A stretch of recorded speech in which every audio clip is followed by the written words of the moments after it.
أعوذ بالله من الشيطان الرجيم. بسم الله الرحمن الرحيم. يا أيها الذين آمنوا كتب عليكم الصيام كما كتب على الذين من قبلكم لعلكم تتقون أياما معدودات. فمن كان منكم مريضا أو على سفر فعدة من أيام أخر، وعلى الذين يطيقونه فدية طعام مسكين، فمن تطوع خيرا فهو خير له، وأن تصوموا خير لكم إن كنتم تعلمون.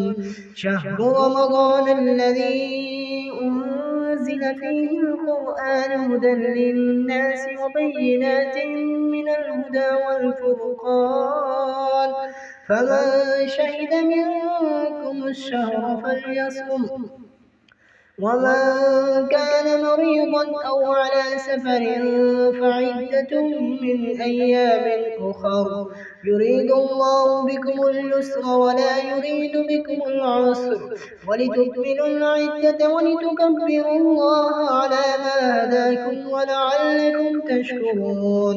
وإذا سألك عبادي عني فإني قريب أجيب دعوة الداع إذا دعاني فليستجيبوا لي وليؤمنوا بي لعلهم يرشدون. أحل لكم ليلة الصيام الرفث إلى نسائكم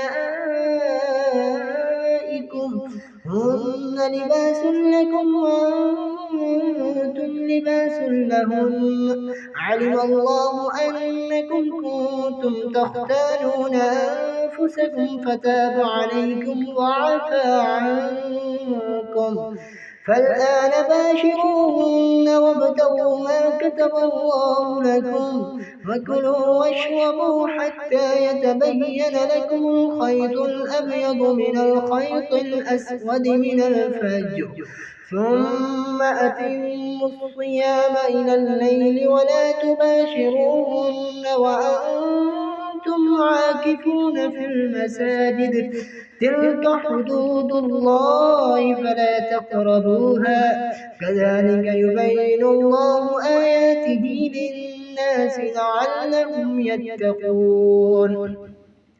ولا تأكلوا أموالكم بينكم بالباطل وتدلوا بها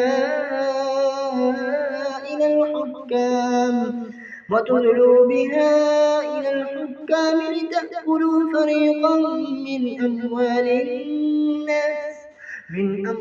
الناس بالإثم وأنتم تعلمون. उलमा व अवाम में हाइल खलीज दूर करने की एक मुनफरिद काविश।